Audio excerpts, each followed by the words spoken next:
কেবল ইচ্ছে জাগে নদীর কাছে থাকতে, বকুল ডালে লুকিয়ে থেকে পাখির মতো ডাকতে। আপনি যখন বলবেন তখন পড়তে বসবে, যখন বলবে তখন খেতে বসবে, আপনি যখন বলবেন যে তুমি ঘুমোতে যাও তখন ঘুমোতে যাবে।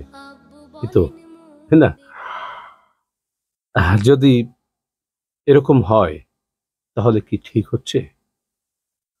আপনি ওকে বলবেন যে তুমি ক্লাসে এই র্যাঙ্ক করতে হবে, ওকে তাই করতে হবে, তাই না? ও সেটাই করবে।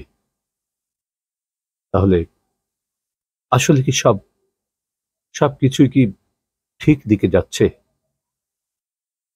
আমার কাছে মনে হয় যে আপনি বুঝে হোক না বুঝে হোক একজন কেরানি তৈরি করছেন ভবিষ্যতের জন্য। বাংলাদেশ পরিচালনায় অংশগ্রহণ করবার মতো একজন মানুষ নয়,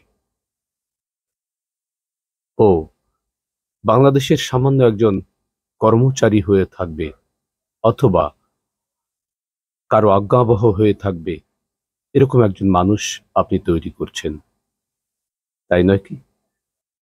যদি এরকম ভাবেই সবকিছু চলতে থাকে তাহলে নিশ্চিত জানবেন যে আপনি একজন মেরুদণ্ডহীন মানুষ তৈরি করছেন এবং জেনে বুঝে আপনি আপনার সন্তানের ভবিষ্যৎ ধ্বংস করে দিচ্ছেন।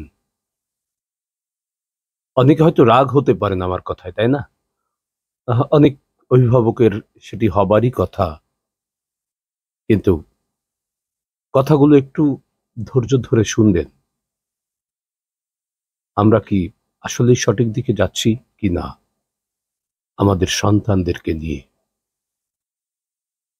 আপনি যদি কখনো সম্ভব হয় চাইল্ড সাইকোলজি এ সকল বিষয়ে লেখা যে সকল বই আছে বা জার্নাল আছে, সেগুলো একটু পড়বার চেষ্টা করবেন যদি হাতে সময় থাকে।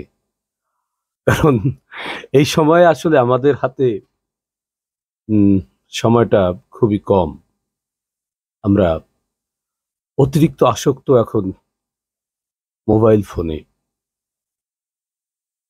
যখন আপনার বাচ্চাটি প্রথমে হাঁটা শিখছে, যখন আপনার বাচ্চাটি প্রথম থেকেই হাঁটার চেষ্টা করে বা হাঁটা শিখছে, তখন থেকে আপনি কি তাকে বলে দেন এখন উঠে দাঁড়াও, হাঁটো? ও নিজের ইচ্ছায় দেখবেন যে কখন যেন উঠে হাঁটার চেষ্টা করছে, উপরের দিকে হাত তুলছে, ও কিছু স্পর্শ করতে চাইছে উপরে, ঊর্ধ্বে, অর্থাৎ ও নিজে থেকেই উপরে উঠতে চাইছে, দাঁড়াতে চাইছে, তাই না? আমরা কখনো কখনো কি করি, বাচ্চার হাত ধরে হাঁটাই। ওকে, এটা সব বাবা মারাই করে, এটি করব, কিন্তু তাকে যদি আপনি সুন্দর করে একটা ফোমের ঘরে রেখে তাকে হাঁটা শেখান, তাহলে ও ভবিষ্যতে কখনো রাস্তায় কাদা মাটির ভেতরে, খোয়ার ভেতরে, মাটির ভুঁই অর্থাৎ জমিতে, গ্রামে সহজভাবে চলতে পারবে? ওর জীবনের পথ কি সব সময় এরকম কুসুমাস্তীর্ণ থাকবে যেভাবে আপনি তাকে তৈরি করতে চাইছেন? না, সেটি হবে না, সেটি কখনোই সম্ভব নয়। তাকে সময় উপযোগী করে তৈরি করতে হবে। যদি আপনি আহ, আপনার বাচ্চাকে হাত ধরে হাঁটান, তাকে বেবি ওয়াকারে হাঁটান বা এইরকম সব বিষয়ে হেল্প করতে থাকেন যেটি ওর নিজের করা উচিত, তাহলে ওর আত্মবিশ্বাসটা কিভাবে গড়ে উঠবে বলুন? আমি তো বলবো যে এই সব করেই আমরা আমাদের বাচ্চাদের একেবারেই অঙ্কুরেই তাদের আত্মবিশ্বাসকে মাটির নিচে চাপা দিয়ে দিচ্ছি।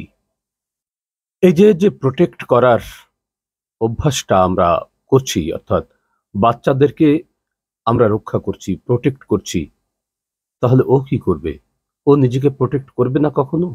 ও কিছুই শিখবে না, নিজেকে বাঁচাতে শিখবে না, এই সমাজের কাছ থেকে।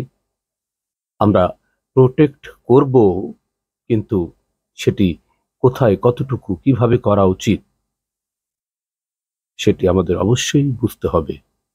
আবার আমরা এমন স্বাধীনতাও তাদেরকে দিব না যেটি তাদেরকে বিপথগামী করবে। নিজের থেকে উদ্যোগী হয়ে কোনো কিছু করবার যে স্পৃহা, মানসিকতা, সেটি আমরা তৈরি হতে দিচ্ছি না। দিন না একটু ওর মতো করে ওকে মানুষ হতে, ওর মতো করে ওকে কিছু শিখতে। ও কি চায় সেদিকে একটু লক্ষ্য করলেই আপনি বুঝবেন। আচ্ছা, এই বিষয়ে আমরা আরো একটি পর্ব করব আগামীকাল বা যে কোনো একদিন, কারণ এ বিষয়ে আরো বিস্তারিত কিছু কথা বলা প্রয়োজন, যেটি আমরা আসলেই খুব খুব খুব খারাপ করছি আমাদের বাচ্চাদের জন্য। তখন কেবল ভাবতে থাকি কেমন করে উড়ব, কেমন করে শহর ছেড়ে সবুজ গায়ে ঘুরব, কেমন করে শহর ছেড়ে সবুজ গায়ে ঘুরব।